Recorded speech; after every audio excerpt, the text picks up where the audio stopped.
appeals to racial, sexual, and religious chauvinism, to rabid nationalist fervor, are beginning not to work. Business of who I am and whether I'm good or bad or achieving or not, all that's learned along the way. It's just a ride. And we can change it anytime we want. It's only a choice. No effort, no work, no job, no savings of money. I realized that I had the game wrong. That the game was to find out what I already was.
We were saying how very important it is to bring about in the human mind the radical revolution. The crisis is a crisis in consciousness, a crisis that cannot anymore accept the old norms, the old patterns, the ancient traditions. And considering what the world is now, with all the misery, conflict, destructive brutality, aggression, and so on, man is still as he was.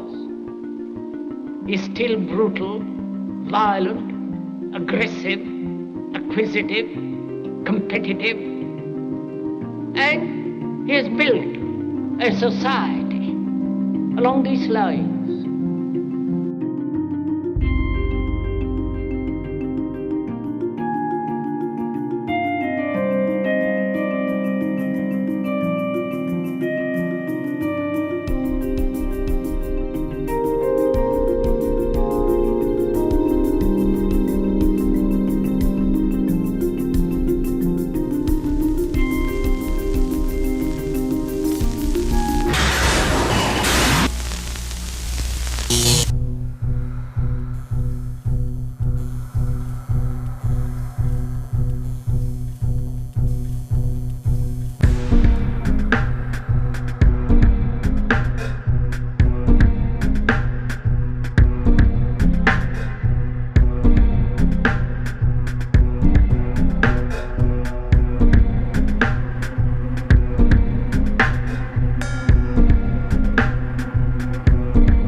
Society today is composed of a series of institutions.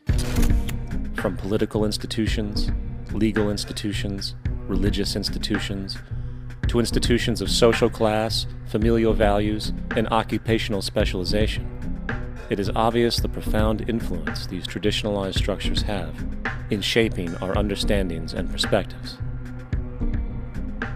Yet, of all the social institutions we are born into, directed by, and conditioned upon, there seems to be no system as taken for granted and misunderstood as the monetary system. Taking on nearly religious proportions, the established monetary institution exists as one of the most unquestioned forms of faith there is.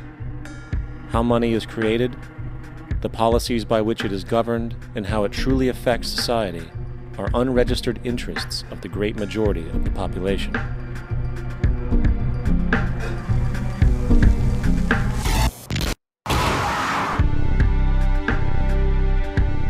In a world where 1% of the population owns 40% of the planet's wealth, in a world where 34,000 children die every single day from poverty and preventable diseases, and where 50% of the world's population lives on less than $2 a day, one thing is clear: something is very wrong.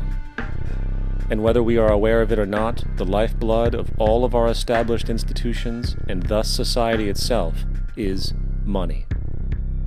Therefore, understanding this institution of monetary policy is critical to understanding why our lives are the way they are.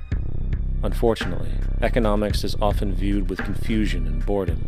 Endless streams of financial jargon coupled with intimidating mathematics quickly deters people from attempts at understanding it. However, the fact is, the complexity associated with the financial system is a mere mask, designed to conceal one of the most socially paralyzing structures humanity has ever endured.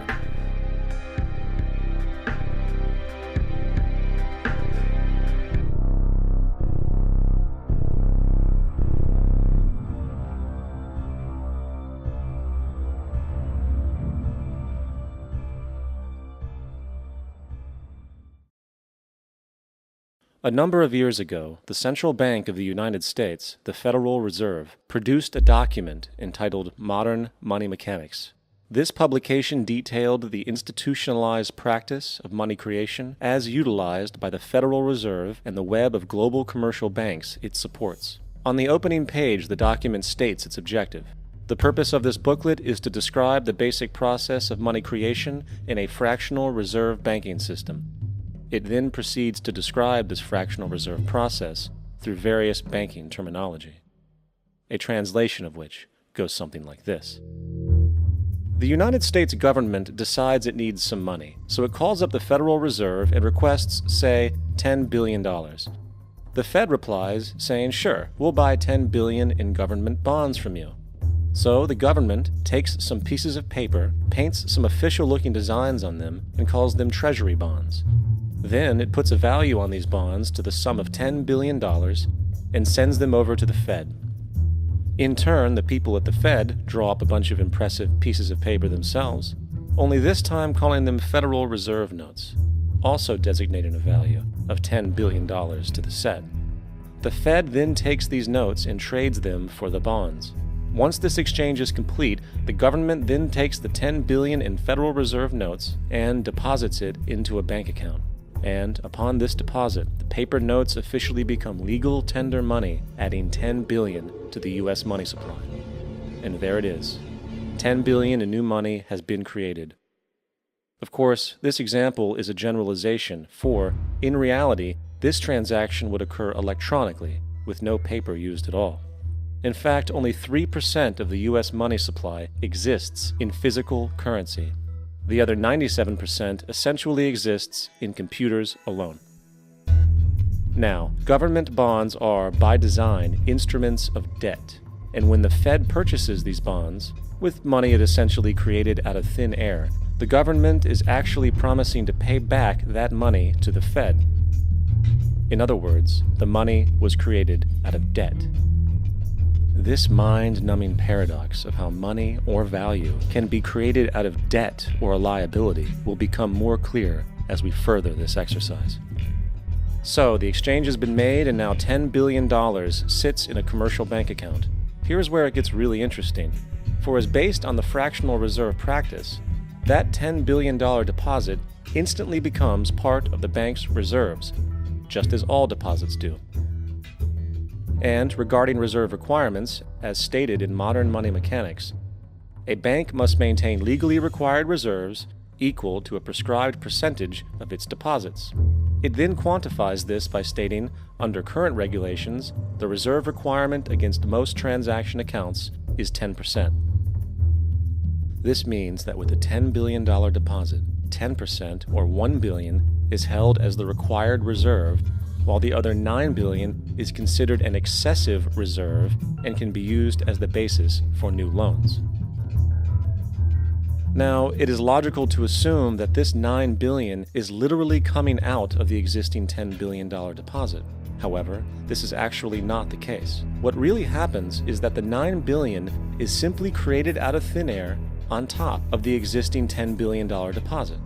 This is how the money supply is expanded. As stated in modern money mechanics, of course they, the banks, do not really pay out loans from the money they receive as deposits. If they did this, no additional money would be created. What they do when they make loans is to accept promissory notes, loan contracts, in exchange for credits, money, to the borrower's transaction accounts.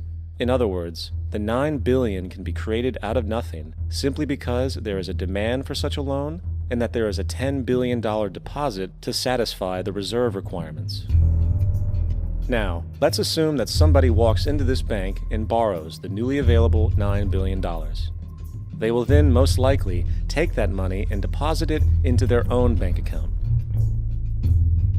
The process then repeats, for that deposit becomes part of the bank's reserves. 10% is isolated, and in turn 90% of the $9 billion, or $8.1 billion, is now available as newly created money for more loans.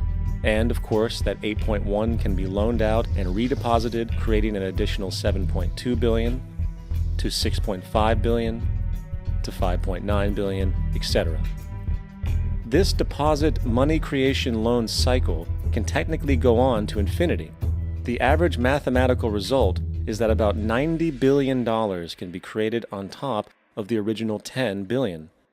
In other words, for every deposit that ever occurs in the banking system, about 9 times that amount can be created out of thin air. Money jitters. Ask the obliging Bank of America for a jar of soothing instant money, M-O-N-E-Y, in the form of a convenient personal loan. So, now that we understand how money is created by this fractional reserve banking system, a logical yet elusive question might come to mind. What is actually giving this newly created money value? The answer? The money that already exists. The new money essentially steals value from the existing money supply. For the total pool of money is being increased irrespective to demand for goods and services. And as supply and demand finds equilibrium, prices rise, diminishing the purchasing power of each individual dollar. This is generally referred to as inflation, and inflation is essentially a hidden tax on the public. What is the advice that you generally get? And that is inflate the currency. They don't say debase the currency. They don't say devalue the currency. They don't say cheat the people who are saved. They say lower the interest rates. The real deception is when we distort the value of money. When we create money out of thin air, we have no savings, and yet there's so-called capital. So my question boils down to this: how in the world can we expect to solve the problems of inflation, that is, the increase in the supply of money, with more inflation? Of course, it can't.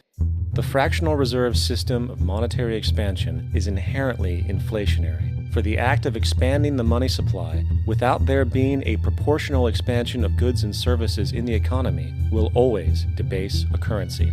In fact, a quick glance at the historical values of the US dollar versus the money supply reflects this point definitively, for the inverse relationship is obvious.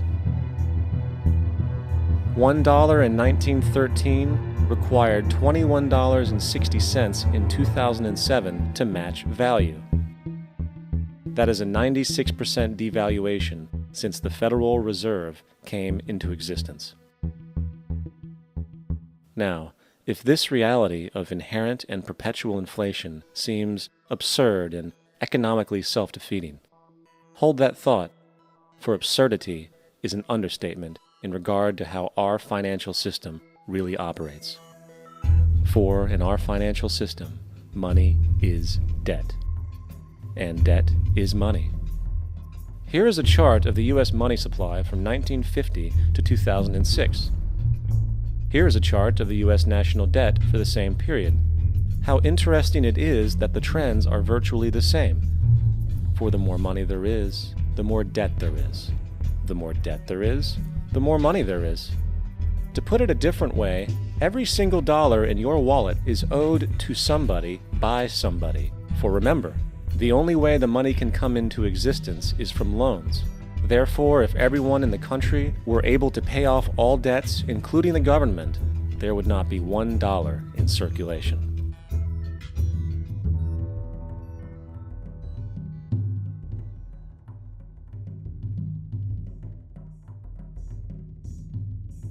In fact, the last time in American history the national debt was completely paid off was in 1835 after President Andrew Jackson shut down the central bank that preceded the Federal Reserve. In fact, Jackson's entire political platform essentially revolved around his commitment to shut down the central bank, stating at one point, "The bold efforts the present bank has made to control the government are but premonitions of the fate that awaits the American people should they be deluded into a perpetuation of this institution or the establishment of another like it." Unfortunately, his message was short-lived, and the international bankers succeeded to install another central bank in 1913, the Federal Reserve. And as long as this institution exists, perpetual debt is guaranteed. Now, so far we have discussed the reality that money is created out of debt, through loans. These loans are based on a bank's reserves, and reserves are derived from deposits. And through this fractional reserve system, any one deposit can create 9 times its original value, in turn debasing the existing money supply, raising prices in society. And since all this money is created out of debt and circulated randomly through commerce, people become detached from their original debt, and a disequilibrium exists where people are forced to compete for labor in order to pull enough money out of the money supply to cover their costs of living. As dysfunctional and backwards as all of this might seem, there is still one thing we have omitted from this equation. And it is this element of the structure which reveals the truly fraudulent nature of the system itself: the application of interest. When the government borrows money from the Fed, or when a person borrows money from a bank, it almost always has to be paid back with accrued interest. In other words, almost every single dollar that exists must be eventually returned to a bank with interest paid as well.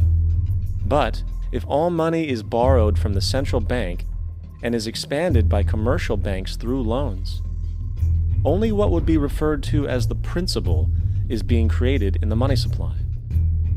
So then, where is the money to cover all of the interest that is charged? Nowhere. It doesn't exist. The ramifications of this are staggering, for the amount of money owed back to the banks will always exceed the amount of money that is available in circulation. This is why inflation is a constant in the economy, for new money is always needed to help cover the perpetual deficit built into the system, caused by the need to pay the interest. What this also means is that mathematically, defaults and bankruptcy are literally built into the system, and there will always be poor pockets of society that get the short end of the stick. An analogy would be a game of musical chairs, for once the music stops, somebody is left out to dry. And that's the point. It invariably transfers true wealth from the individual to the banks.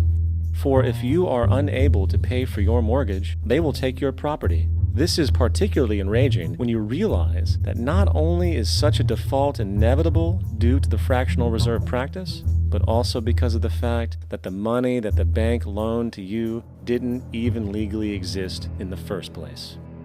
In 1969, there was a Minnesota court case involving a man named Jerome Daly, who was challenging the foreclosure of his home by the bank which provided the loan to purchase it.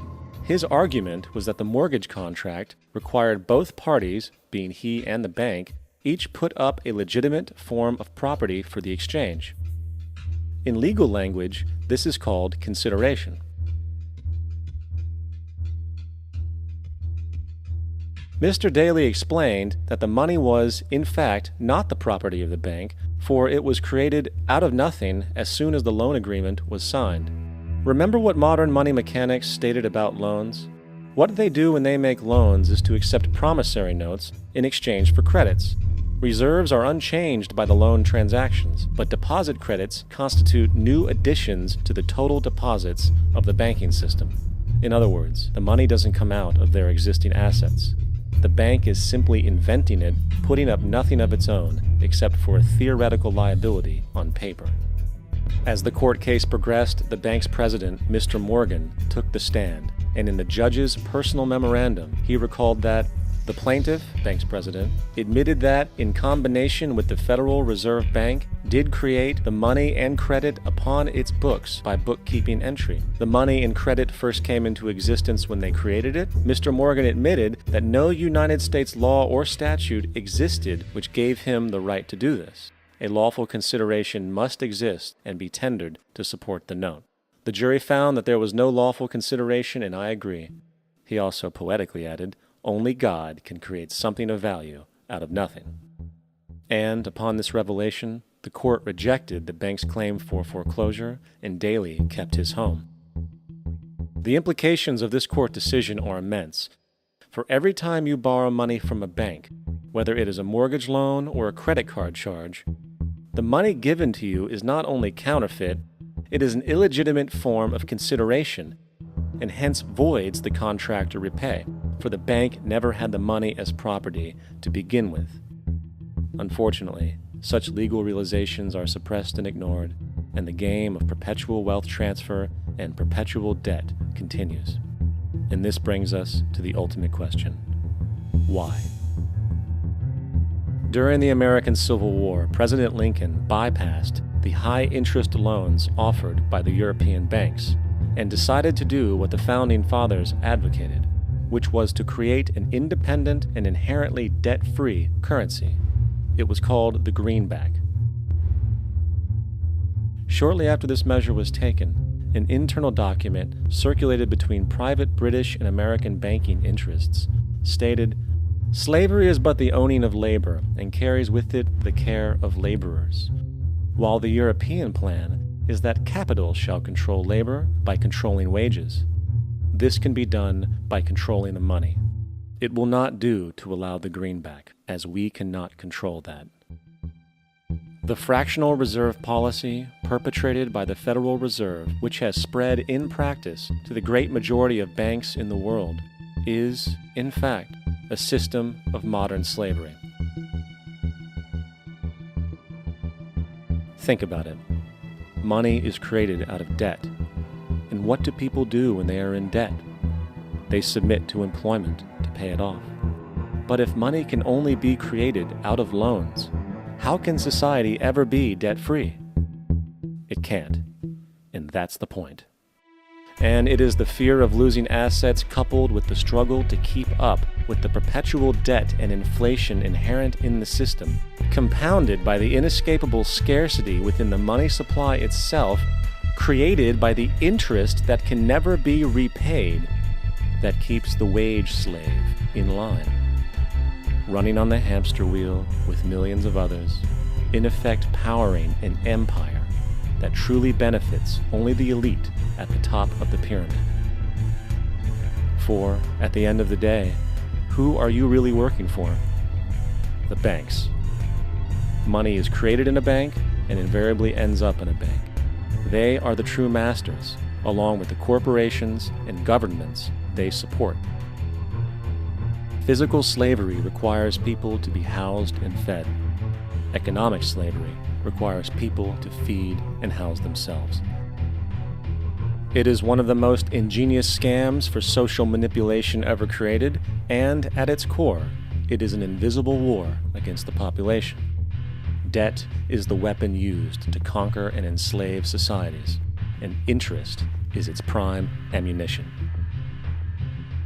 And as the majority walks around oblivious to this reality, the banks, in collusion with governments and corporations, continue to perfect and expand their tactics of economic warfare, spawning new bases, such as the World Bank and International Monetary Fund, while also inventing a new type of soldier, the birth of the economic hitman.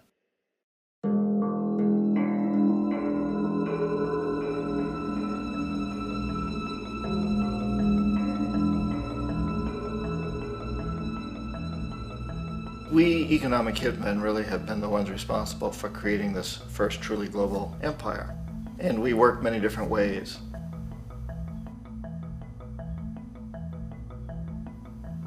But perhaps the most common is that we will identify a country that has resources our corporations covet, like oil, and then arrange a huge loan to that country from the World Bank or one of its sister organizations.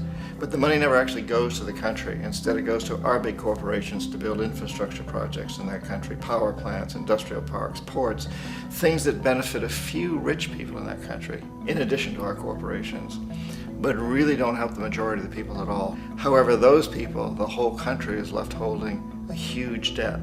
It's such a big debt they can't repay it, and that's part of the plan, that they can't repay it. And so at some point, we economic hitmen go back to them and say, listen, you owe us a lot of money, can't pay your debts, so sell your oil real cheap to our oil companies. Allow us to build a military base in your country, or send troops in support of ours to someplace in the world like Iraq, or vote with us on the next UN vote. To have their electric utility company privatized and their water and sewage system privatized and sold to U.S. corporations or other multinational corporations. So there was that whole mushrooming thing, and it's so typical of the way the IMF and the World Bank work, that you put a country in debt, it's such a big debt it can't pay it, and then you offer to refinance that debt and pay even more interest. And you demand this quid pro quo, which you call a conditionality or good governance, which means basically that they've got to sell off their resources, including many of their social services, their utility companies, their school systems sometimes, their penal systems, their insurance systems, to foreign corporations. So it's a double, triple, quadruple whammy. The precedent for economic hitmen really began back in the early 50s when democratically elected Mossadegh, who was elected in Iran, he was considered to be the hope for democracy in the Middle East and around the world. He was Time Magazine's Man of the Year. But one of the things that he'd run on and began to implement was the idea that foreign oil companies needed to pay the Iranian people a lot more for the oil that they were taking out of Iran. The Iranian people should benefit from their own oil. Strange policy. We didn't like that, of course. But we were afraid to do what we normally were doing, which was to send in the military. Instead, we sent in one CIA agent, Kermit Roosevelt, Teddy Roosevelt's relative. And Kermit went in with a few $1 million and was very, very effective and efficient. And in a short amount of time, he managed to get Mossadegh overthrown and brought in the Shah of Iran to replace him, who always was favorable to oil. And it was extremely effective. Mobs overflow Tehran. Army officers shout that Mossadegh has surrendered and his regime as virtual dictator of Iran is ended. Pictures of the Shah are paraded through the streets as sentiment reverses. The Shah is welcomed home. So back here in the United States, in Washington, people looked around and said, wow, that was easy and cheap. So this established a whole new way of manipulating countries, of creating empire. The only problem with Roosevelt was that he was a card-carrying CIA agent, and had he been caught, the ramifications could have been pretty serious. So very quickly at that point, the decision was made to use private consultants to channel the money through the World Bank or the IMF or one of the other such agencies, to bring in people like me who worked for private companies, so that if we got caught, there would be no governmental ramifications.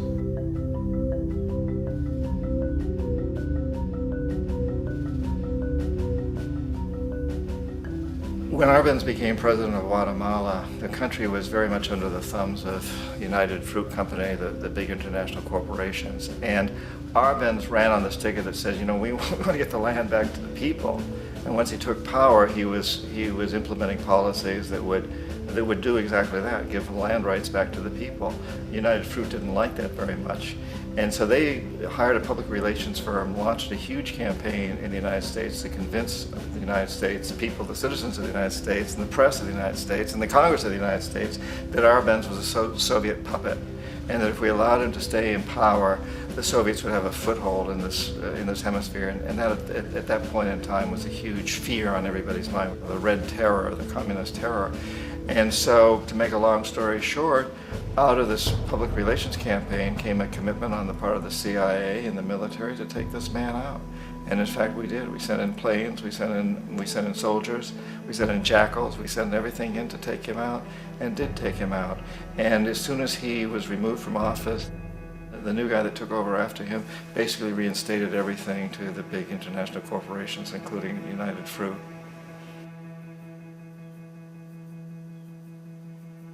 Ecuador for many, many years had been ruled by pro-US dictators, often relatively brutal. Then it was decided that they were going to have a truly democratic election. Jaime Roldos ran for office, and his main goal, he said, as president would be to make sure that Ecuador's resources were used to help the people. And he won, overwhelming, by more votes than anybody had ever won anything in Ecuador. And he began to implement these policies to make sure that the profits from oil went to help the people. Well, we didn't like that in the United States. I was sent down as one of several economic hitmen to change Roldos, to corrupt him, to bring him around, to let him know, okay, you can get very rich, you and your family, if you play our game, but if you continue to try to keep these policies you've promised, you're going to go. He wouldn't listen. He was assassinated. As soon as the plane crashed, the whole area was cordoned off. The only people allowed in were U.S. military from a nearby base and some of the Ecuadorian military. When an investigation was launched, 2 of the key witnesses died in car accidents before they had a chance to testify. A lot of very, very strange things that went on around the assassination of Jaime Roldos. I, like most people who've really looked at this case, have absolutely no doubt that it was an assassination. And of course, in my position as an economic hitman, I was always expecting something to happen to Jaime, whether it be a coup or assassination, I wasn't sure, but that he would be taken down because he was not being corrupted. He would not allow himself to be corrupted the way we wanted to corrupt him. Omar Torrijos, president of Panama, was one of my favorite people. I really, really liked him. He was very charismatic. He was a guy who really wanted to help his country. And when I tried to bribe him or corrupt him, he said, look, John, he called me Juanito. He said, look, Juanito, I don't need the money. What I really need is for my country to be treated fairly. I need for the United States to repay the debts that you owe my people for all the destruction you've done here. I need to be in a position where I can help other Latin American countries win their independence and be free of this terrible presence from the north that you people are exploiting us so badly. I need to have the Panama Canal back in the hands of the Panamanian people. That's what I want.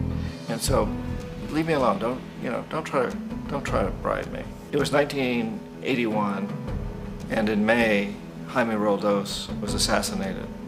And Omar was very aware of this. Torrijos got his family together and he said, I'm probably next, but it's okay because I've done what I came here to do. I've renegotiated the canal. The canal will now be in our hands. He just finished negotiating the treaty with Jimmy Carter. In June of that same year, just a couple of months later, he also went down in an airplane crash, which there's no question was executed by CIA-sponsored jackals. Tremendous amount of evidence that one of Torrijos' security guards handed him at the last moment as he was getting on the plane a tape recorder, a small tape recorder that contained a bomb.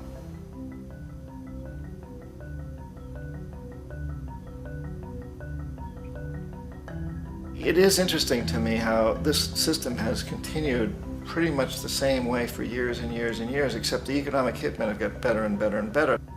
Then we come up with, very recently, what happened in Venezuela.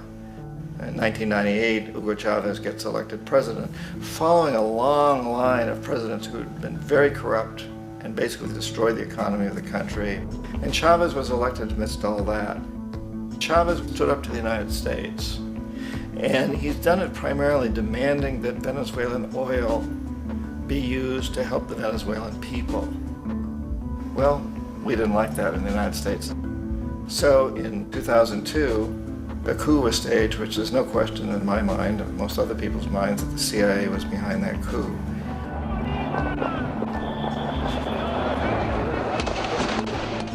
The way that coup was fomented was very reflective of what Kermit Roosevelt had done in Iran, of paying people to go out into the streets, to riot, to protest, to say this Chavez is very unpopular. You know, if you can get a few thousand people to do that, television can make it look like it's the whole country, and things start to mushroom. Except in the case of Chavez, he was smart enough, and the people were so strongly behind him that they overcame it, which was a phenomenal moment in the history of Latin America.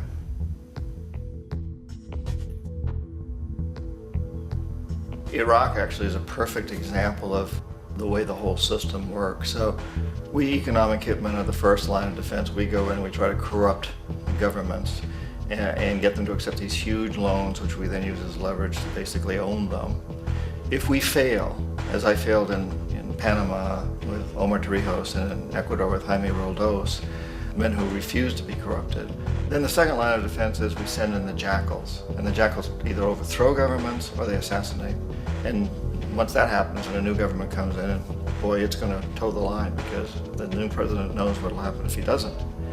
In the case of Iraq, both of those things failed. Economic hitmen were not able to get through to Saddam Hussein. We tried very hard. We tried to get him to accept a deal very similar to what the House of Saud had accepted in Saudi Arabia, but he wouldn't accept it. And so the jackals went in to take him out. They couldn't do it. His security was very good. After all, he had one time worked for the CIA. He'd been hired to assassinate a former president of Iraq and failed, but he knew the system. So in '91, we send in the troops and we take out the Iraqi military. So we assume at that point that Saddam Hussein is going to come around. We could have taken him out, of course, at that time, but we didn't want to. He's the kind of strong man we like. He controls his people. We thought he could control the Kurds and keep the Iranians in their border and keep pumping oil for us. And that once we took out his military, now he's going to come around. So the economic hitmen go back in the 90s without success. If they'd had success, he'd still be running the country. We'd be selling him all the fighter jets he wants and everything else he wants. But they couldn't, they didn't have success. The jackals couldn't take him out again, so we sent the military in once again, and this time we did the complete job and took him out, and in the process created for ourselves some very, very lucrative construction deals. We had to reconstruct a country that we'd essentially destroyed, which is a pretty good deal if you own construction companies, big ones. So, you know, Iraq shows the three stages. The economic hitmen failed there, the jackals failed there, and as a final measure, the military goes in.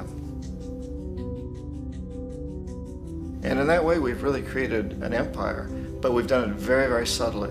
It's clandestine. All the empires of the past were built on the military, and everybody knew they were building them. So that the British knew they were building them, the French, the Germans, the Romans, the Greeks. And they were proud of it, and they always had some excuse like spreading civilization, spreading some religion, something like that. But they knew they were doing it.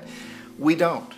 The majority of the people in the United States have no idea that we're living off the benefits of a clandestine empire, that today there's more slavery in the world than ever before. And then you have to ask yourself, well, if it's an empire, then who's the emperor? Obviously, our presidents of the United States are not emperors. An emperor is someone who's not elected, doesn't serve a limited term, and doesn't report to anyone, essentially. So you can't classify our presidents that way. But we do have what I consider to be the equivalent of the emperor, and it's what I call the corporatocracy. The corporatocracy is this group of individuals who run our biggest corporations, and they really act as the emperor of this empire. They control our media, either through direct ownership or advertising. They control most of our politicians because they finance their campaigns, either through their corporations or through personal contributions that come out of the corporations. They're not elected, they don't serve a limited term, they don't report to anybody.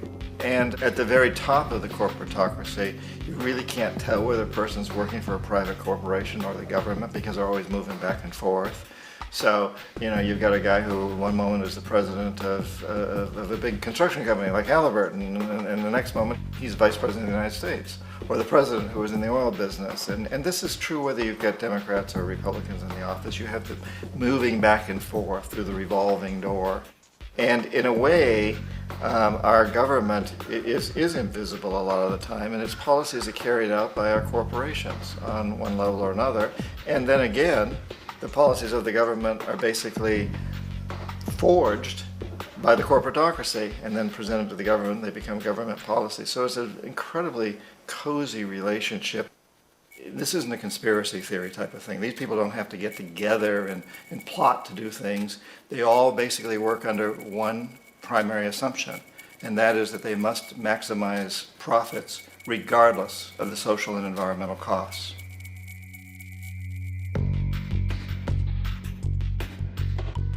This process of manipulation by the corporatocracy through the use of debt, bribery, and political overthrow is called globalization. Just as the Federal Reserve keeps the American public in a position of indentured servitude through perpetual debt, inflation, and interest, the World Bank and IMF serve this role on a global scale. The basic scam is simple. Put a country in debt either by its own indiscretion or through corrupting the leader of that country, then impose conditionalities or structural adjustment policies, often consisting of the following. Currency devaluation. When the value of a currency drops, so does everything valued in it. This makes indigenous resources available to predator countries at a fraction of their worth. Large funding cuts for social programs. These usually include education and healthcare, compromising the well-being and integrity of the society, leaving the public vulnerable to exploitation. Privatization of state-owned enterprises. This means that socially important systems can be purchased and regulated by foreign corporations for profit.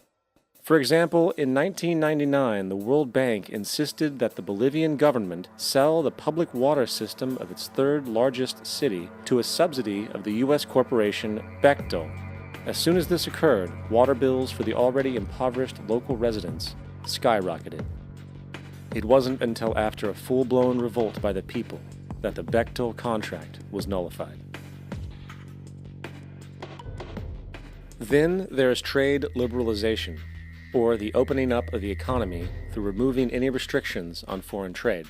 This allows for a number of abusive economic manifestations, such as transnational corporations bringing in their own mass-produced products, undercutting the indigenous production and ruining local economies. An example is Jamaica, which, after accepting loans and conditionalities from the World Bank, lost its largest cash crop markets due to competition with Western imports. Today, countless farmers are out of work, for they are unable to compete with the large corporations. Another variation is the creation of numerous seemingly unnoticed, unregulated, inhumane sweatshop factories, which take advantage of the imposed economic hardship. Additionally, due to production deregulation, environmental destruction is perpetual, as a country's resources are often exploited by the indifferent corporations while outputting large amounts of deliberate pollution.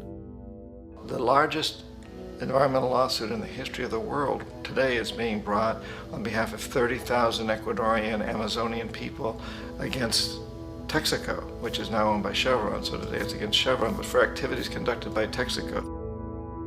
Estimated to be more than 18 times what the Exxon Valdez dumped into the coast of Alaska. In the case of Ecuador, it wasn't an accident. The oil companies did it intentionally. They knew they were doing it to save money out there rather than arranging for proper disposal. Furthermore, a cursory glance at the performance record of the World Bank reveals that the institution, which publicly claims to help poor countries develop and alleviate poverty, has done nothing but increase poverty and the wealth gap, while corporate profits soar. In 1960, the income gap between the fifth of the world's people in the richest countries versus the fifth in the poorest countries was 30 to 1. By 1998, it was 74 to 1. While global GNP rose 40% between 1970 and 1985, those in poverty actually increased by 17%. While from 1985 to 2000, those living on less than $1 a day increased by 18%. Even the Joint Economic Committee of the U.S. Congress admitted that there is a mere 40% success rate of all World Bank projects. In the late 1960s, the World Bank intervened in Ecuador with large loans. During the next 30 years, poverty grew from 50% to 70%. Under or unemployment grew from 15 to 70%. Public debt increased from $240 million to $16 billion, while the share of resources allocated to the poor went from 20% to 6%. In fact, by the year 2000, 50% of Ecuador's national budget had to be allocated for paying its debts. It is important to understand the World Bank is, in fact, a U.S. bank, supporting U.S. interests. For the United States holds veto power over decisions, as it is the largest provider of capital. And where did it get this money? You guessed it. It made it out of thin air through the fractional reserve banking system. Of the world's top 100 economies, as based on annual GDP, 51 are corporations, and 47 of that 51 are U.S.-based.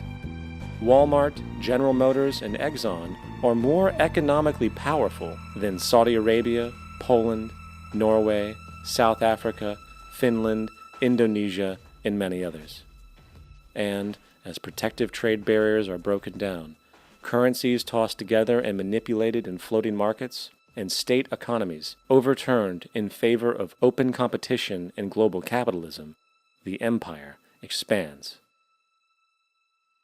You get up on your little 21-inch screen and howl about America and democracy.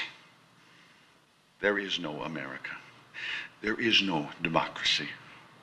There is only IBM and ITT and AT&T and DuPont, Dow, Union Carbide, and Exxon. Those are the nations of the world today. What do you think the Russians talk about in their councils of state? Karl Marx? They get out their linear programming charts, statistical decision theories, minimax solutions, and compute the price-cost probabilities of their transactions and investments, just like we do. We no longer live in a world of nations and ideologies, Mr. Beale. The world is a college of corporations, inexorably determined by the immutable bylaws of business. The world is a business, Mr. Beale.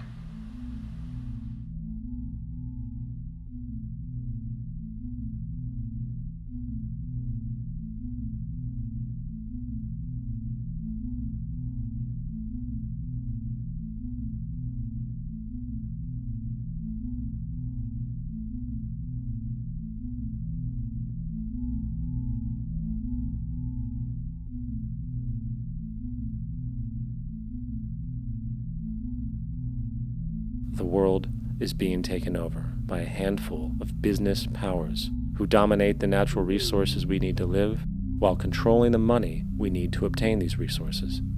The end result will be world monopoly, based not on human life, but financial and corporate power. And as the inequality grows, naturally more and more people are becoming desperate. So the establishment was forced to come up with a new way to deal with anyone who challenges the system. So they gave birth to the terrorist. The term terrorist is an empty distinction, designed for any person or group who chooses to challenge the establishment. This isn't to be confused with the fictional Al-Qaeda, which was actually the name of a computer database for the US-supported Mujahideen in the 1980s.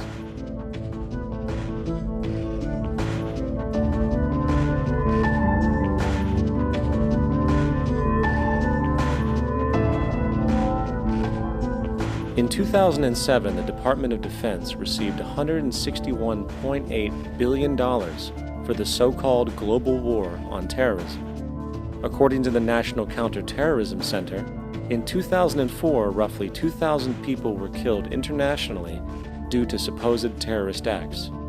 Of that number, 70 were American. Using this number as a general average, which is extremely generous, It is interesting to note that twice as many people die from peanut allergies a year than from terrorist acts. Concurrently, the leading cause of death in America is coronary heart disease, killing roughly 450,000 each year.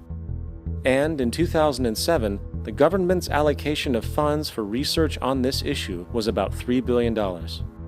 This means that the U.S. government in 2007 spent 54 times the amount for preventing terrorism than it spent for preventing a disease which kills 6,600 times more people annually than terrorism does. Yet, as the name terrorism and Al-Qaeda are arbitrarily stamped on every news report relating to any action taken against U.S. interests, the myth grows wider. In mid-2008, the U.S. Attorney General actually proposed that the U.S. Congress officially declare war against the fantasy. Not to mention, as of July 2008, there are now over 1 million people currently on the U.S. terrorist watch list. These so-called counterterrorism measures, of course, have nothing to do with social protection, and everything to do with preserving the establishment amongst the growing anti-American sentiment both domestically and internationally, which is legitimately founded on the greed-based corporate empire expansion that is exploiting the world. The true terrorists of our world do not meet at the docks at midnight or scream Allah Akbar before some violent action. The true terrorists of our world wear $5,000 suits and work in the highest positions of finance, government, and business. So, what do we do? How do we stop a system of greed and corruption that has so much power and momentum? How do we stop this aberrant group behavior which feels no compassion for, say, the millions slaughtered in Iraq and Afghanistan, so the corporatocracy can control energy resources and opium production for Wall Street profit?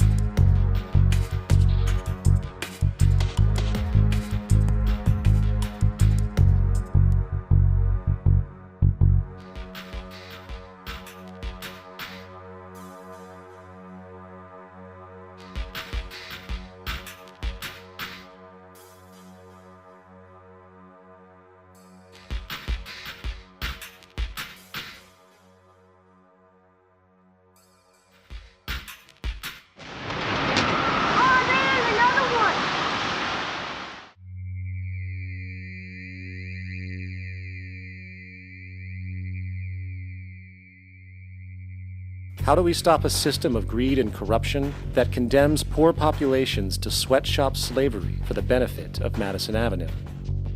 Or that engineers false flag terror attacks for the sake of manipulation? Or that generates built-in modes of social operation which are inherently exploitative? Or that systematically reduces civil liberties and violates human rights in order to protect itself from its own shortcomings? How do we deal with the numerous covert institutions, such as the Council on Foreign Relations, the Trilateral Commission, and the Bilderberg Group, and other undemocratically elected groups which, behind closed doors, collude to control the political, financial, social, and environmental elements of our lives? In order to find the answer, we must first find the true underlying cause.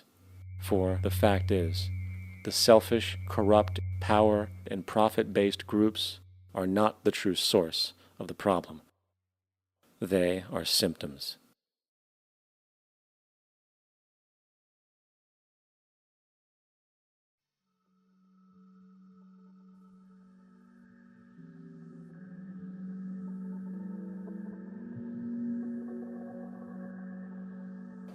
My name is Jock Fresco.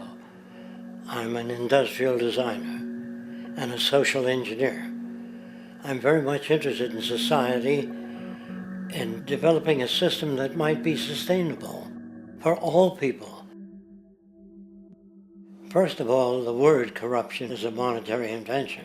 That aberrant behavior that's disruptive to the well-being of people, while you're dealing with human behavior. And human behavior appears to be environmentally determined, meaning if you were raised by the Seminole Indians as a baby, never saw anything else, you'd hold that value system. And this goes for nations, it goes for individuals, for families. They try to indoctrinate their children to their particular faith and their country and make them feel like they're part of that. And they build a society which they call established. They establish a workable point of view and tend to perpetuate that, whereas all societies are really emergent, not established.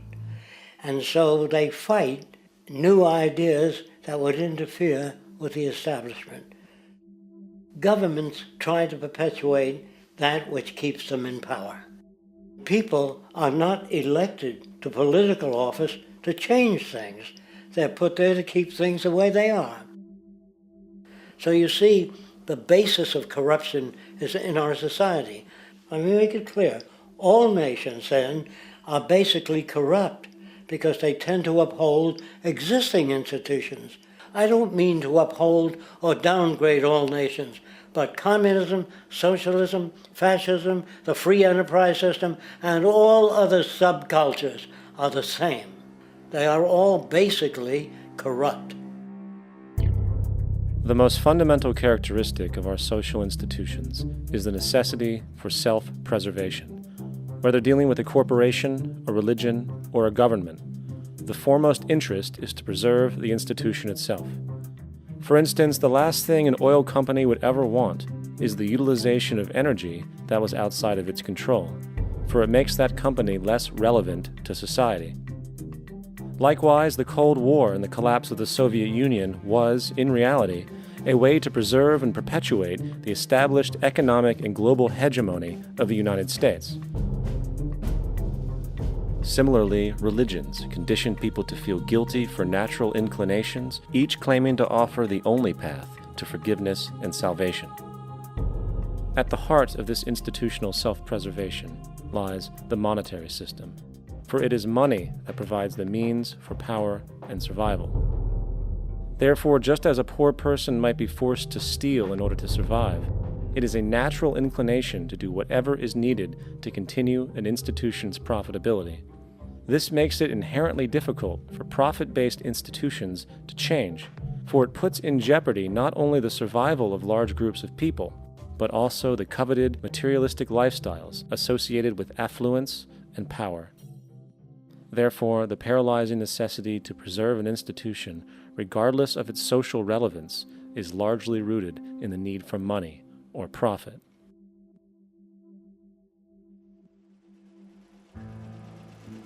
What's in it for me is why people think. And so if a man makes money selling a certain product, naturally he's going to fight the existence of another product that may threaten his institution. Therefore, people cannot be fair, and people do not trust each other. A guy will come over to you and say, I got just the house you're looking for. He's a salesman. When a doctor says, I think your kidney has to come out, I don't know if he's trying to pay off a yacht or whether my kidney has to come out. It's hard in a monetary system to trust people. If you came into my store and I said, this lamp that I've got is pretty good, but the lamp next door is much better, I wouldn't be in business very long. It wouldn't work. If I were ethical, it wouldn't work. So when you say industry cares for people, that's not true. They can't afford to be ethical. So your system is not designed to serve the well-being of people. If you still don't understand that, there would be no outsourcing of jobs if they cared about people. Industry does not care. They only hire people because it hasn't been automated yet. So don't talk about decency and ethics. We cannot afford it and remain in business. It is important to point out that regardless of the social system, whether fascist, socialist, capitalist, or communist, the underlying mechanism is still money, labor, and competition. Communist China is no less capitalistic than the United States. The only difference is the degree by which the state intervenes in enterprise. The reality is that monetaryism, so to speak, is the true mechanism that guides the interests of all the countries on the planet. The most aggressive and hence dominant variation of this monetaryism is the free enterprise system. The fundamental perspective, as put forth by early free market economists like Adam Smith, is that self-interest in competition leads to social prosperity, as the act of competition creates incentive, which motivates people to persevere. However, what isn't talked about is how a competition-based economy invariably leads to strategic corruption, power and wealth consolidation, social stratification, technological paralysis, labor abuse, and ultimately, a covert form of government dictatorship by the rich elite. The word corruption is often defined as moral perversion. If a company dumps toxic waste into the ocean to save money, most people recognize this as corrupt behavior. On a more subtle level, when Walmart moves into a small town and forces small businesses to shut down for they are unable to compete, a gray area emerges. For what exactly is Walmart doing wrong? Why should they care about mom-and-pop organizations they destroy? Yet, even more subtly, when a person gets fired from their job because a new machine has been created which can do the work for less money, people tend to just accept that as the way it is, not seeing the inherent, corrupt inhumanity of such an action. Because the fact is, whether it is dumping toxic waste, having a monopoly enterprise, or downsizing the workforce, the motive is the same: profit.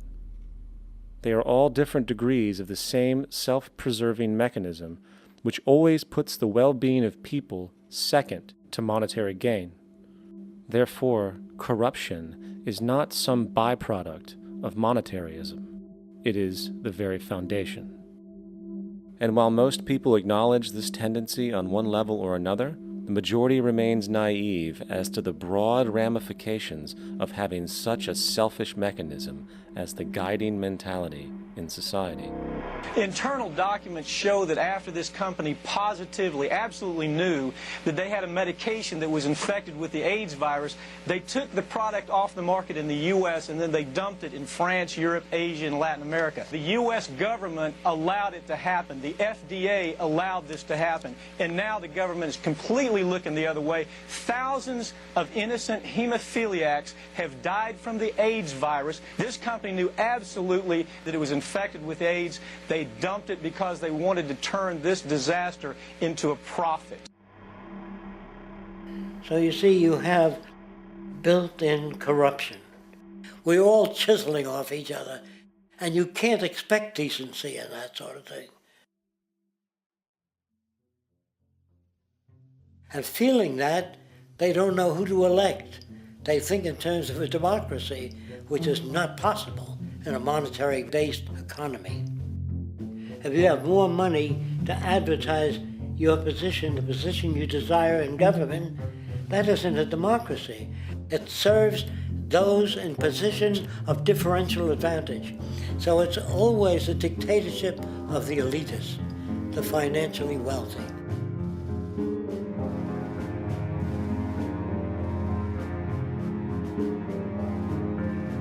It is an interesting observation to note how seemingly unknown personalities magically appear on the scene as presidential candidates. Then, before you know it, somehow you are left to choose from a small group of extremely wealthy people who suspiciously have the same broad social view. Obviously, it's a joke. The people placed on the ballot are done so because they have been pre-decided to be acceptable by the established financial powers who actually run the show. Yet, many who understand this illusion of democracy often think, if only we could just get our honest, ethical politicians in power, then we would be okay. Well, while this idea, of course, seems reasonable in our established, oriented worldview, it is, unfortunately, another fallacy. For when it really comes down to what is actually important, the institution of politics, and thus politicians themselves, have absolutely no true relevance as to what makes our world and society function. It's not politicians that can solve problems. They have no technical capabilities. They don't know how to solve problems. Even if they were sincere, they don't know how to solve problems. It's the technicians that produce the desalination plants. It's the technicians that give you electricity, that give you motor vehicles, that heat your house and cool it in the summertime. It's technology that solves problems, not politics. Politics cannot solve problems because they're not trained to do so. Very few people today stop and consider what it is that actually improves their lives. Is it money? Obviously not. One cannot eat money or stuff money into their car to get it to run. Is it politics? All politicians can do is create laws, establish budgets, and declare war. Is it religion? Of course not. Religion creates nothing except intangible emotional solace for those who require it. The true gift that we as human beings have, which has been solely responsible for everything that has improved our lives, is technology. What is technology? Technology is a pencil, which allows one to solidify ideas on paper for communication. Technology is an automobile, which allows one to travel faster than feet would allow. Technology is a pair of eyeglasses, which enables sight for those who need it. Applied technology itself is merely an extension of human attributes, which reduces human effort, freeing humans from a particular chore or problem. Imagine what your life would be like today without a telephone, or an oven, or a computer, or an airplane. Everything in your home, which you take for granted, from a doorbell, to a table, to a dishwasher, is technology, generated from the creative, scientific ingenuity of human technicians, not money, politics, or religion. These are false institutions. And writing your congressman is fantastic. They tell you to write your congressman if you want something done. The men in Washington should be at the forefront of technology, the forefront of human studies, the forefront of crime, all the factors that shape human behavior. You don't have to write your congressman. What kind of people are they that are appointed to do that job? The future will have great difficulty. And the question that's raised by politicians is, how much will a project cost? The question is not how much will it cost. Do we have the resources? And we have the resources today to house everyone, build hospitals all over the world, build schools all over the world, the finest equipment and labs for teaching and doing medical research. So you see, we have all that, but we're in a monetary system. And in a monetary system, there's profit. And what is the fundamental mechanism that drives the profit system besides self-interest? What is it exactly that maintains that competitive edge at its core? Is it high efficiency and sustainability? No, that isn't part of their design. Nothing produced in our profit-based society is even remotely sustainable or efficient. If it was, there wouldn't be a multi-million-dollar-a-year service industry for automobiles, nor would the average lifespan for most electronics be less than 3 months before they're obsolete. Is it abundance? Absolutely not. Abundance, as based on the laws of supply and demand, is actually a negative thing. If a diamond company finds 10 times the usual amount of diamonds during their mining, it means the supply of diamonds has increased, which means the cost and profit per diamond drops. The fact is, efficiency, sustainability, and abundance are enemies of profit. To put it into a word, it is the mechanism of scarcity that increases profits. What is scarcity? Based on keeping products valuable. Slowing up production on oil raises the price. Maintaining scarcity of diamonds keeps the price high. They burn diamonds at the Kimberley diamond mines. They made a carbon that keeps the price up. So then, what does it mean for society when scarcity, either produced naturally or through manipulation, is a beneficial condition for industry? It means that sustainability and abundance will never ever occur in a profit system, for it simply goes against the very nature of the structure. Therefore, it is impossible to have a world without war or poverty. It is impossible to continually advance technology to its most efficient and productive states. And, most dramatically, it is impossible to expect human beings to behave in truly ethical or decent ways.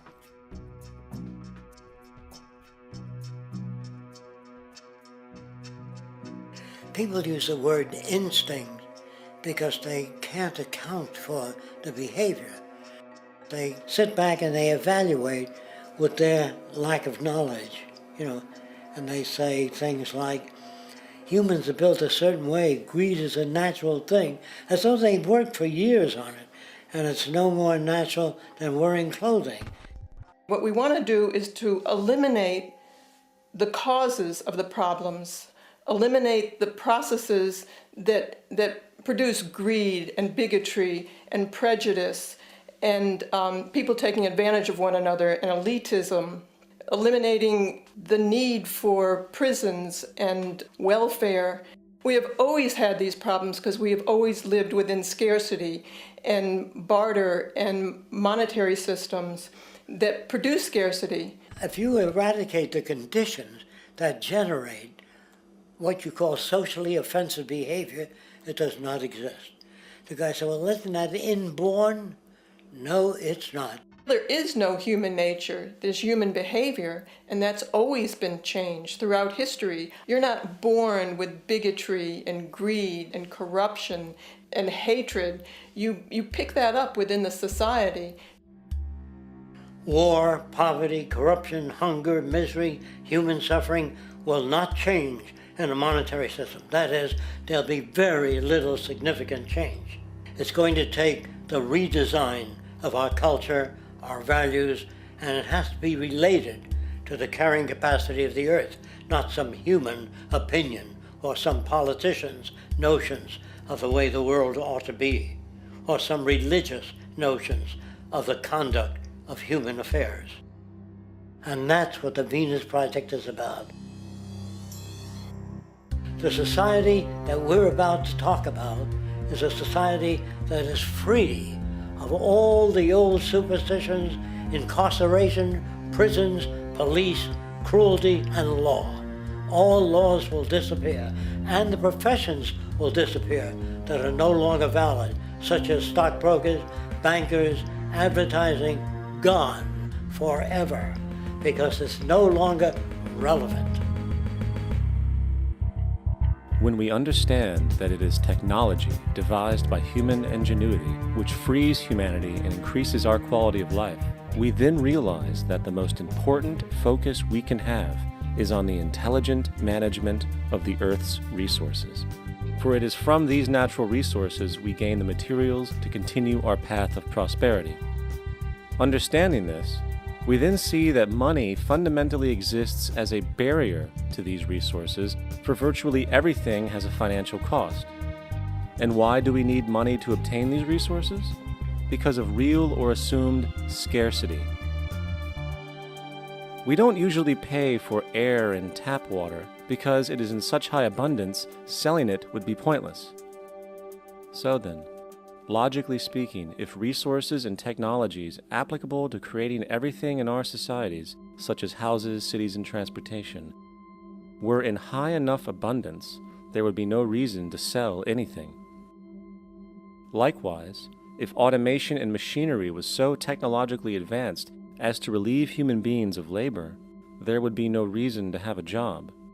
And with these social aspects taken care of, there would be no reason to have money at all.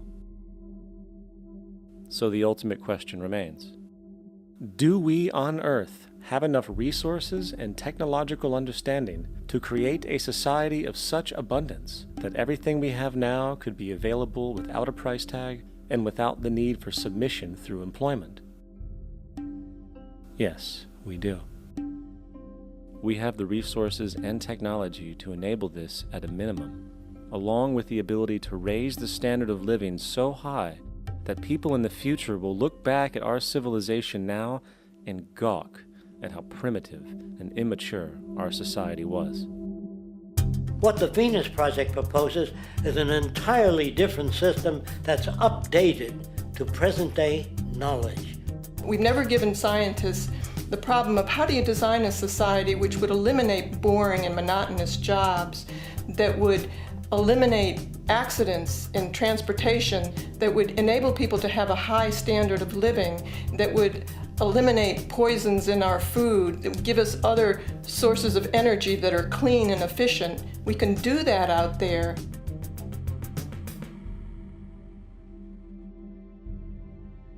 The major difference between a resource-based economy and a monetary system is that a resource-based economy is really concerned with people and their well-being, where a monetary system has become so distorted that the concerns of the people are really secondary, if they're there at all. The products that are turned out are for how much money you can get. If there is a problem in society and you can't earn money from solving that problem, then it won't be done.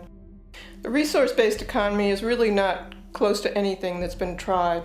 And with all our technology today, we can create abundance. It could be used to improve everyone's lifestyle. Abundance all over the world if we use our technology wisely and maintain the environment.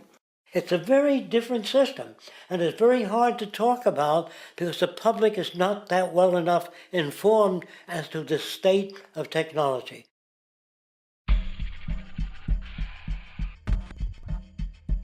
At present, we don't have to burn fossil fuels. We don't have to use anything that would contaminate the environment. There are many sources of energy available. Alternative energy solutions pushed by the establishment, such as hydrogen, biomass, and even nuclear, are highly insufficient, dangerous, and exist only to perpetuate the profit structure that industry has created. When we look beyond the propaganda and self-serving solutions put forth by the energy companies, we find a seemingly endless stream of clean, abundant, and renewable energy for generating power. Solar and wind energy are well known to the public, but the true potential of these mediums remains unexpressed. Solar energy, derived from the sun, has such abundance that 1 hour of light at high noon contains more energy than what the entire world consumes in a year. If we could capture 1/100% of this energy, the world would never have to use oil, gas, or anything else. The question then is not availability, but the technology to harness it. And there are many advanced mediums today which could accomplish just that, if they were not hindered by the need to compete for market share with the established energy power structures. Then there's wind energy.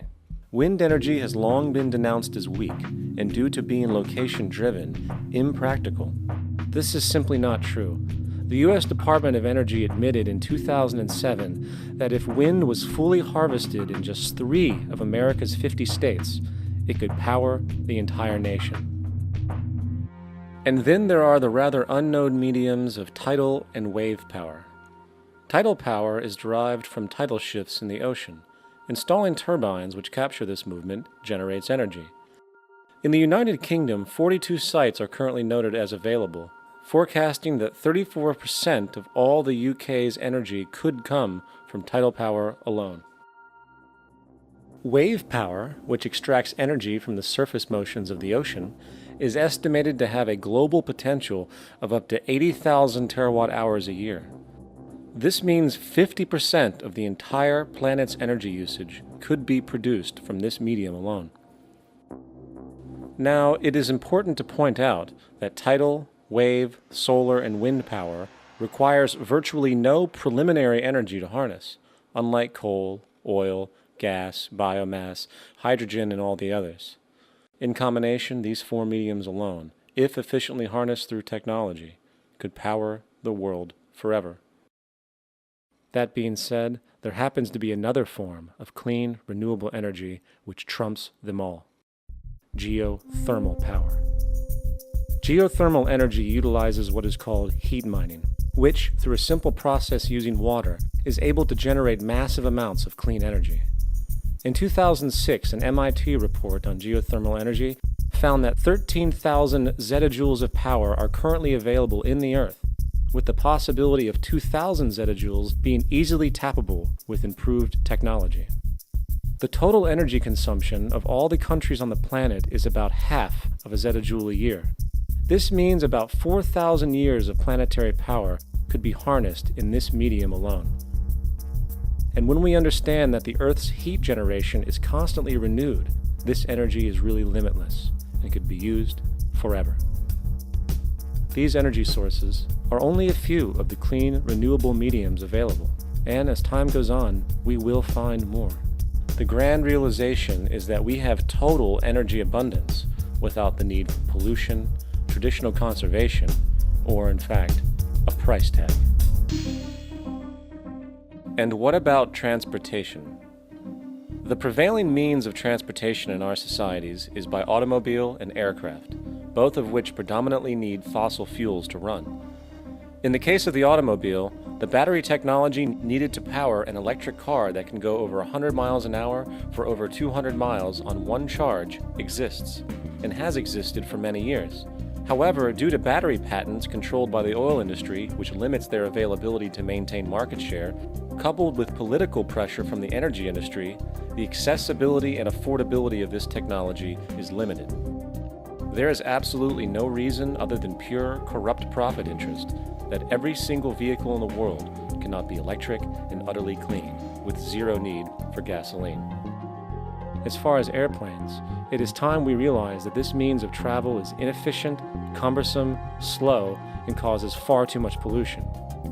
This is a maglev train. It uses magnets for propulsion. It is fully suspended by a magnetic field and requires less than 2% of the energy used for plane travel. The train has no wheels, so nothing can wear out. The current maximum speed of versions of this technology, as used in Japan, is 361 miles per hour. However, this version of the technology is very dated. An organization called ET3, which has connections with the Venus Project, has established a tube-based maglev that can travel up to 4,000 miles per hour in a motionless, frictionless tube, which can go over land or underwater. Imagine going from LA to New York for an extended lunch break, or from Washington, D.C. to Beijing, China in 2 hours. This is the future of continental and intercontinental travel, fast, clean, with only a fraction of the energy usage we use today for the same means. In fact, between maglev technology, advanced battery storage, and geothermal energy, there would be no reason to ever burn fossil fuels again. And we can do this now if we were not held back by the paralyzing profit structure. Now, America is inclined toward fascism. It has a propensity by its dominant philosophy and religion to uphold the fascist point of view. American industry is essentially a fascist institution. If you don't understand that, the minute you punch that time clock, you walk into a dictatorship. We're given notions about the respectability of work, and I really look at it as being paid slavery. They're brought up to believe that you shall earn your living by the sweat of your brow. That holds people back, freeing people from drudgery, repetitive jobs which make them ignorant. You rob them. In our society, that is a resource-based economy, machines free people. You see, we can't imagine that because we've never known that kind of world. If we look back at history, we see a very clear pattern of machine automation slowly replacing human labor. From the disappearance of the elevator man to the near full automation of an automobile production plant, the fact is, as technology grows, the need for humans in the workforce will continually be diminished. This creates a serious clash, which proves the falseness of the monetary-based labor system. for human employment is in direct competition with technological development. Therefore, given the fundamental priority of profit by industry, people through time will be continually laid off and replaced by machine. When industry takes on a machine, instead of shortening the workday, they downsize. You lose your job, so you have a right to fear machines. In a high-technology, resource-based economy, it is conservative to say that about 90% of all current occupations could be phased out by machines, freeing humans to live their life without servitude, for this is the point of technology itself. And through time, with nanotechnology and other highly advanced forms of science, it is not far-fetched to see how even complex medical procedures could be performed by machines as well, and based on the pattern, with much higher success rates than humans get today. The path is clear, but our monetary-based structure, which requires labor for income, blocks this progress, for humans need jobs in order to survive. The bottom line is that this system must go, or we will never be free, and technology will be constantly paralyzed. We have machines that clean out sewers. It frees a human being from doing that. So look at machines as extensions of human performance. Furthermore, many occupations today will have simply no basis to exist in a resource-based economy, such as anything associated with the management of money, advertising, along with the legal system itself. For without money, a great majority of the crimes that are committed today would never occur. Virtually all forms of crime are a consequence of the monetary system, either directly or by neuroses inflicted through financial deprivation. Therefore, laws themselves could eventually become extinct. Instead of putting up a sign, drive carefully, slippery when wet, put abrasive in the highway so it's not slippery when wet. And if a person gets in a car that's drunk and the car oscillates a great deal, there's a little pendulum that swings up and back, and that'll pull the car over to the side. Not a law. Solution. Put sonar and radar in automobiles so they can't hit one another. Man-made laws are attempts to deal with occurring problems, and not knowing how to solve them, they make a law. In the United States, the most privatized, capitalist country on the planet, it should come as no surprise that it also has the largest prison population in the world, growing every year. Statistically, most of these people are uneducated and come from poor, deprived societies. And, contrary to propaganda, it is this environmental conditioning which lures them into criminal and violent behavior. However, society looks the other way in regard to this point. The legal and prison systems are just more examples of how our society avoids examining the root causes of behavior. Billions are spent each year on prisons and police, while only a fraction is spent on programs for poverty, which is one of the most fundamental variables responsible for crime to begin with. And as long as we have an economic system which prefers and in fact creates scarcity and deprivation, crime will never go away.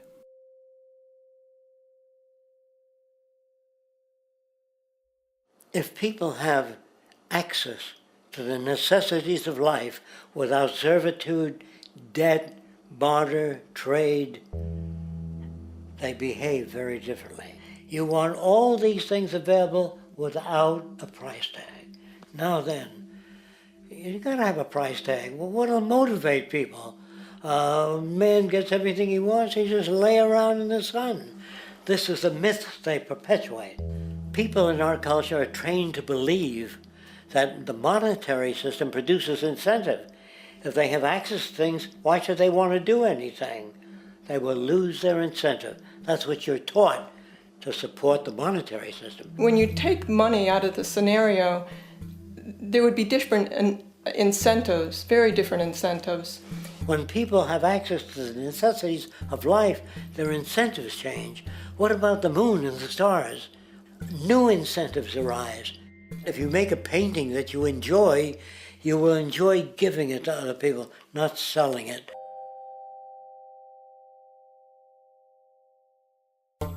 I think most of the education that I've seen today is essentially producing a person for a job. It's very specialized. They're not generalists. People don't know a lot about a lot of different subjects. I don't think you could get people to go to war if they knew a lot about a lot of things. I think education is mostly rote, and they're not taught how to solve problems. They're not given the tools emotionally or within their own field of how to do critical thinking. A resource-based economy, the education would be very different. Our society's major concern is mental development and to motivate each person to their highest potential. Because our philosophy is the smarter people are, the richer the world, because everybody becomes a contributor. The smarter your kids are, the better my life will be, because they'll be contributing more constructively to the environment and to my life, because everything that we devise within a resource-based economy would be applied to society. There would be nothing to hold it back. Patriotism, weapons, armies, navies, all that is a sign that we're not civilized yet. Kids will ask their parents, didn't you see the necessity of the machines? Dad, couldn't you see that war was inevitable when you produce scarcity? Isn't it obvious? Of course the kid will understand that you were pinheads, raised merely to serve the established institutions. We're such an abominable, sick society that we won't make the history book. They just say that large nations took land from smaller nations, used force and violence. You'll get history talked about as corrupt behavior all the way along until the beginning of the civilized world. That's when all the nations worked together. World unification, working toward common good for all human beings, and without anyone being subservient to anyone else. Without social stratification, whether it be technical elitism or any other kind of elitism, eradicated from the face of the earth. The state does nothing because there is no state. Because there is no state. The system I advocate, a resource-based global economy, is not perfect. It's just a lot better than what we have. We can never achieve perfection.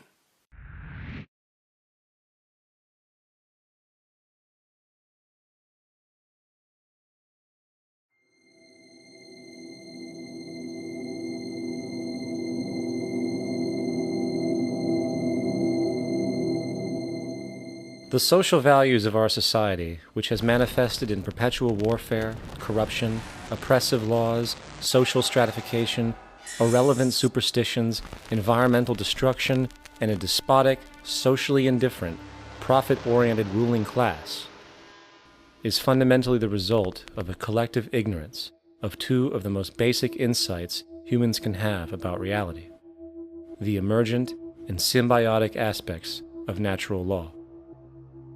The emergent nature of reality is that all systems, whether it is knowledge, society, technology, philosophy, or any other creation, will, when uninhibited, undergo fluid, perpetual change.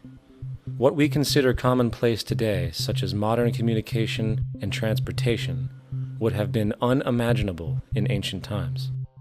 Likewise, the future will contain technologies, realizations, and social structures that we cannot even fathom in the present.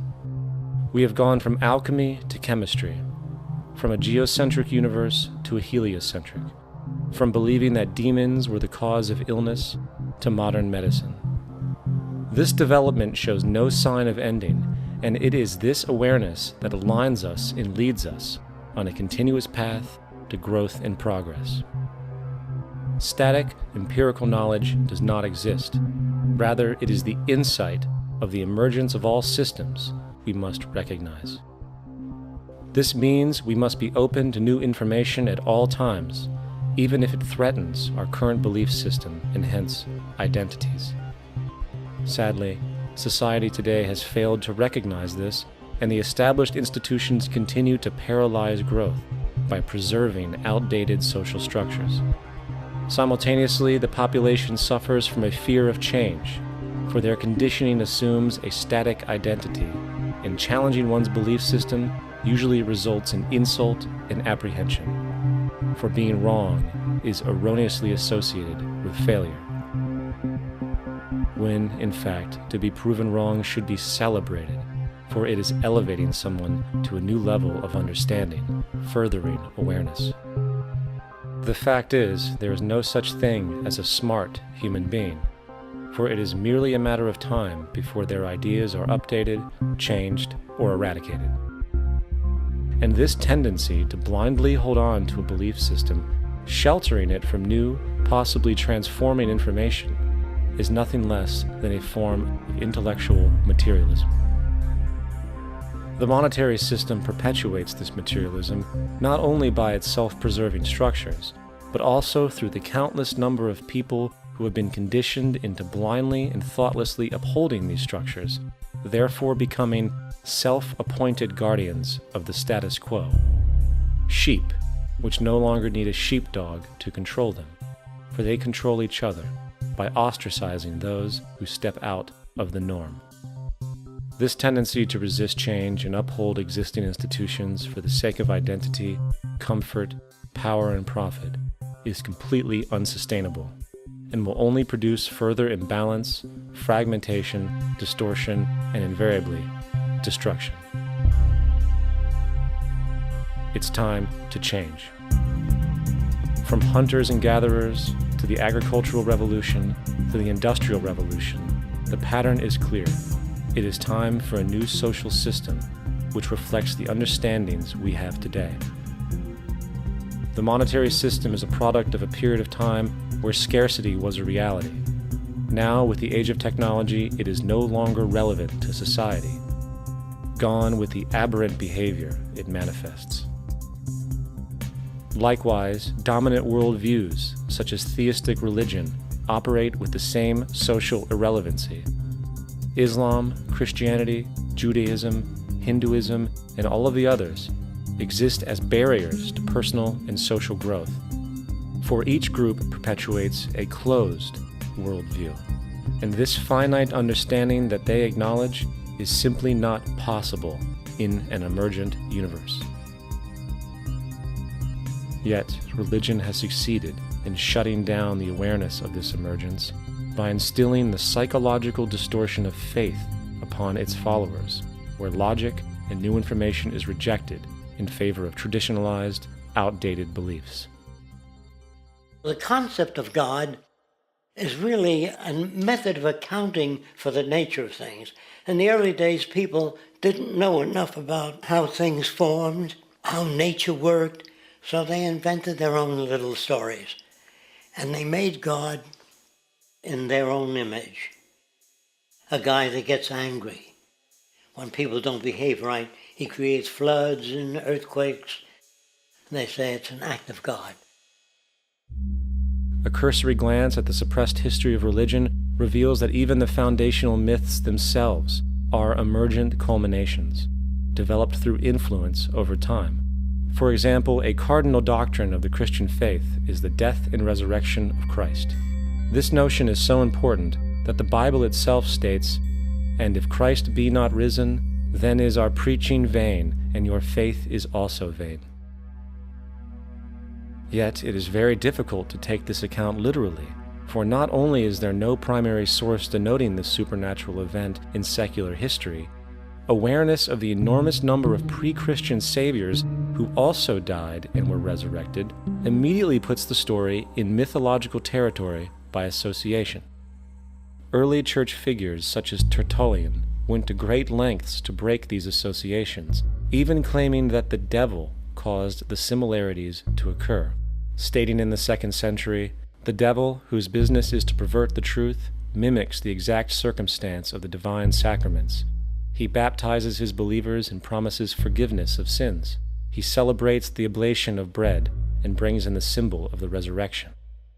Let us therefore acknowledge the craftiness of the devil, who copied certain things of those that be divine."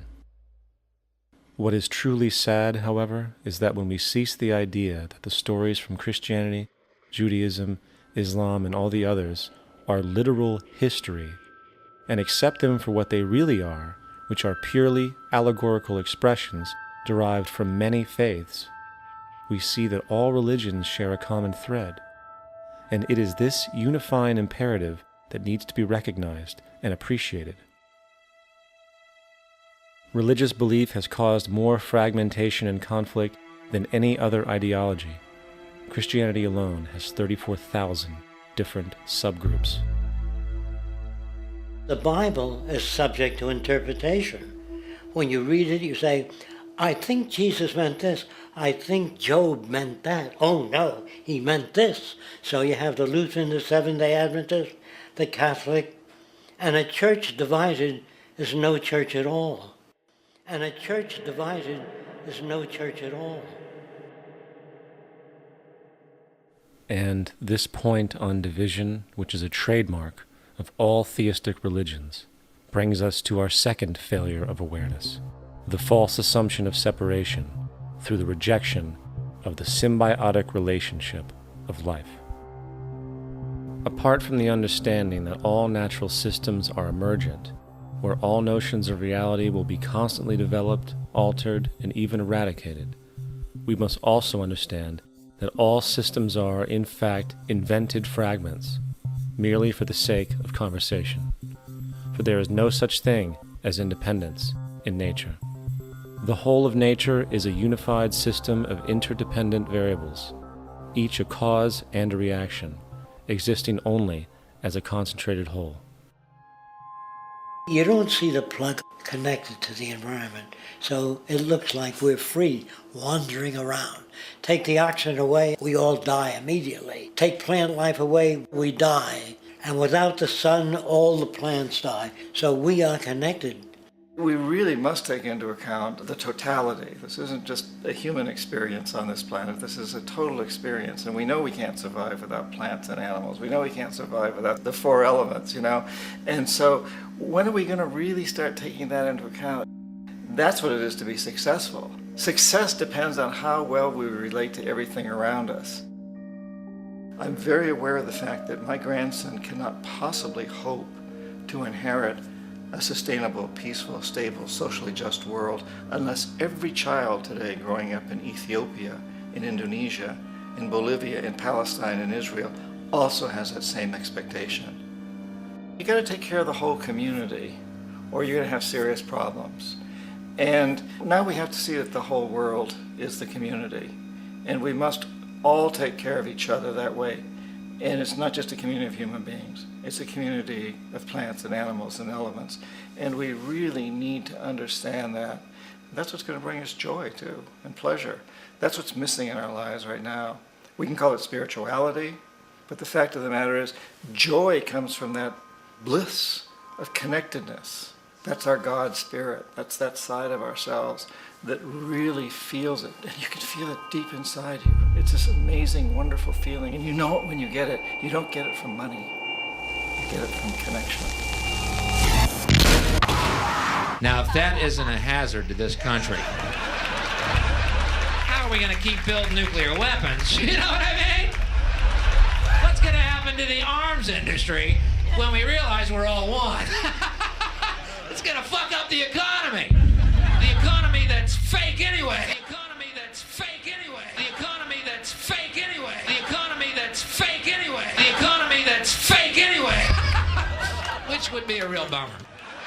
You can see why the government's cracking down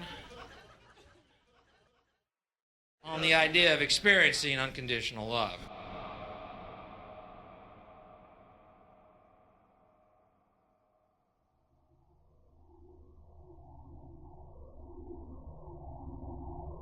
Once we understand that the integrity of our personal existences are completely dependent on the integrity of everything else in our world, we have truly understood the meaning of unconditional love. For love is extensionality, and seeing everything as you and you as everything can have no conditionalities. For, in fact, we are all everything at once. If it's true that we're all from the center of a star, every atom in each of us from the center of a star, then we're all the same thing. Even a Coke machine or a cigarette butt in the street in Buffalo is made out of atoms that came from a star. They've all been recycled thousands of times, as have you and I. And therefore, it's only me out there. So what is there to be afraid of? What is there that needs solace-seeking? Nothing. There's nothing to be afraid of because it's all us. The trouble is we have been separated by being born and given a name and an identity and being individuated. We've been separated from the oneness, and that's what religion exploits, that people have this yearning to be part of the overall one again. So they exploit that. They call it God. They say he has rules. And I think it's cruel. I think you can do it absent religion.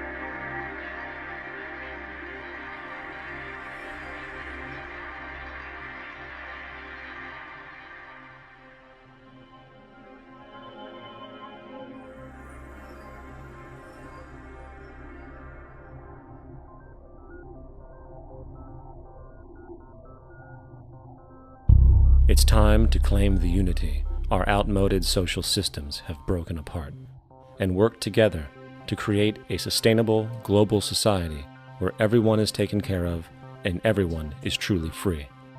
Your personal beliefs, whatever they may be, are meaningless when it comes to the necessities of life.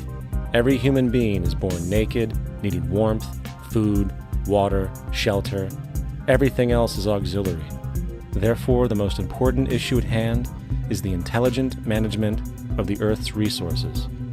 This can never be accomplished in a monetary system, for the pursuit of profit is the pursuit of self-interest, and therefore imbalance is inherent.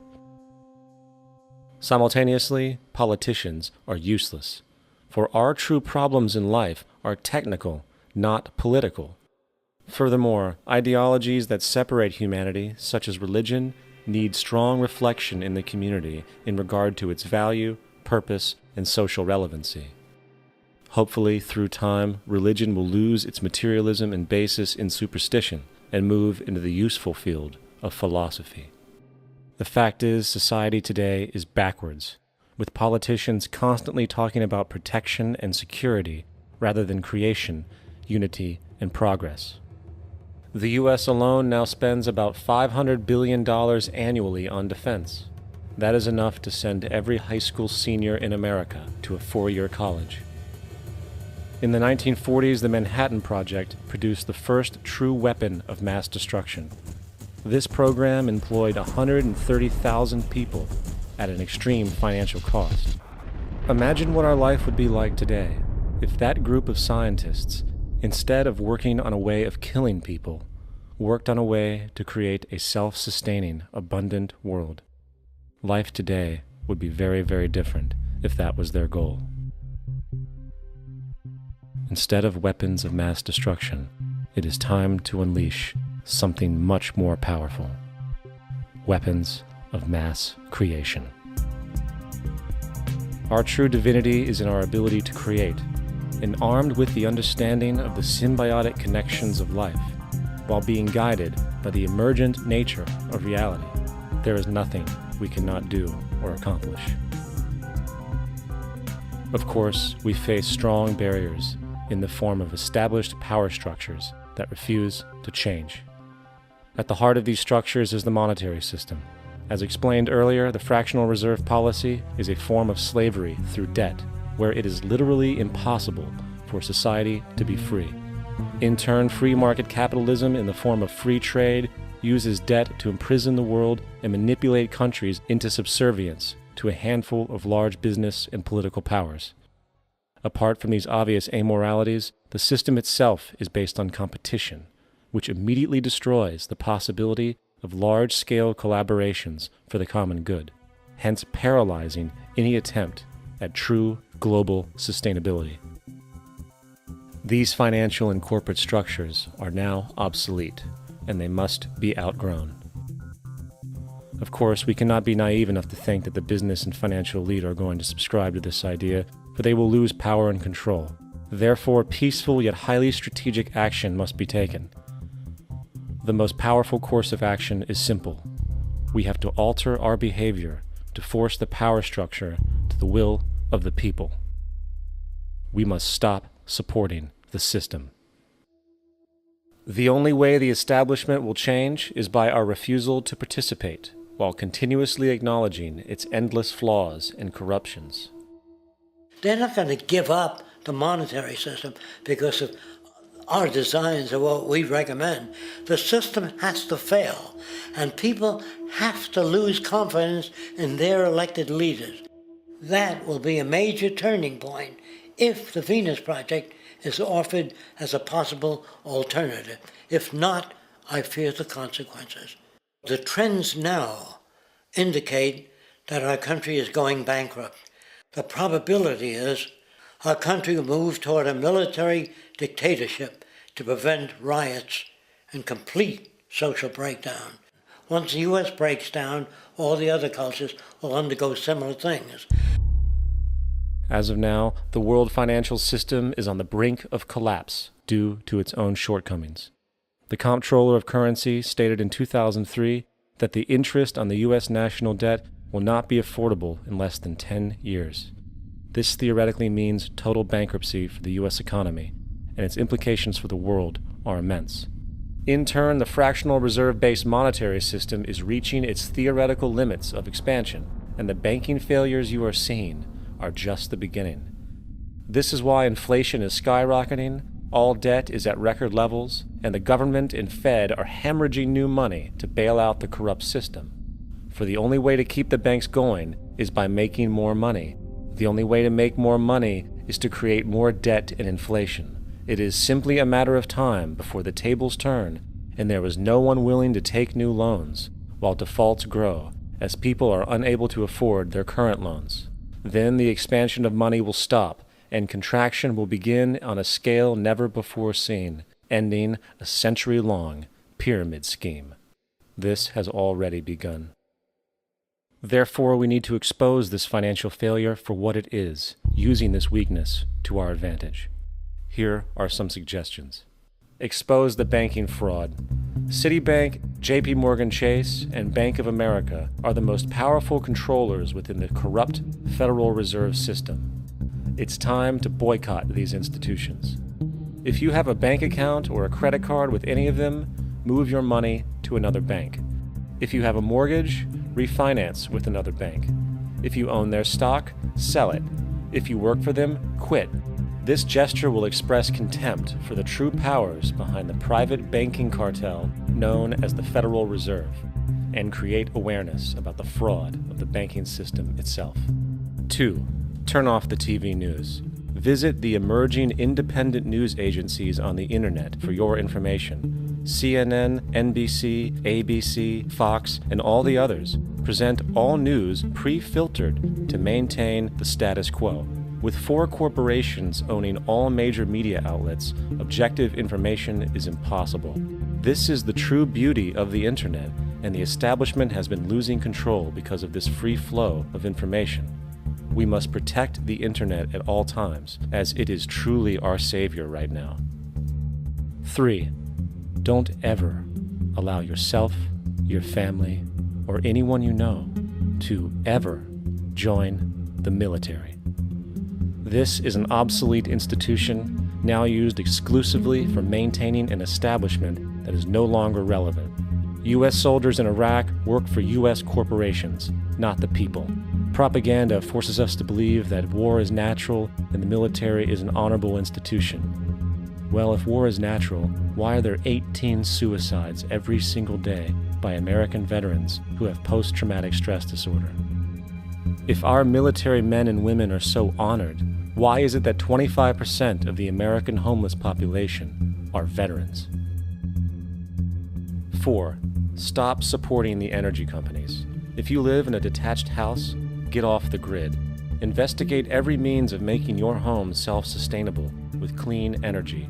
solar, wind, and other renewable energies are now affordable consumer realities, and considering the never-ending rising cost of traditional energies, it will likely be a cheaper investment over time. If you drive, get the smallest car you can, and consider using one of the many conversion technologies that can enable your car to be a hybrid, electric, or run on anything other than establishment fuels. 5. Reject the political system. The illusion of democracy is an insult to our intelligence. In a monetary system, there is no such thing as a true democracy, and there never was. We have two political parties owned by the same set of corporate lobbyists. They are placed in their positions by the corporations, with popularity artificially projected by their media. In a system of inherent corruption, the change of personnel every couple of years has very little relevance. Instead of pretending that the political game has any true meaning, focus your energy on how to transcend this failed system. And 6. Join the movement. Go to the ZeitgeistMovement.com and help us create the largest mass movement for social change the world has ever seen. We must mobilize and educate everyone about the inherent corruption of our current world system, along with the only true sustainable solution, declaring all the natural resources on the planet as common heritage to all people, while informing everyone as to the true state of technology and how we can all be free if the world works together rather than fights. The choice lies with you. You can continue to be a slave to the financial system and watch the continuous wars, depressions, and injustice across the globe while placating yourself with vain entertainment and materialistic garbage.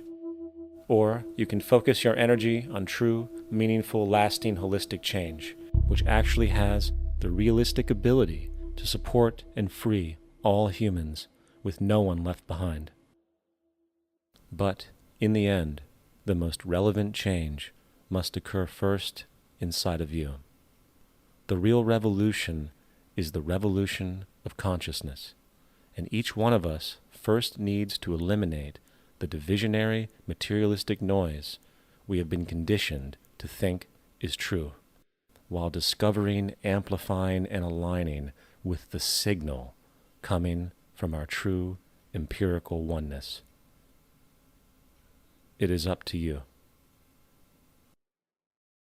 What we are trying in all these discussions and talks here is to see if we cannot radically bring about a transformation of the mind. Not accept things as they are, but to understand it, to go into it, to examine it, give your heart and your mind with everything that you have to find out, a way of living differently.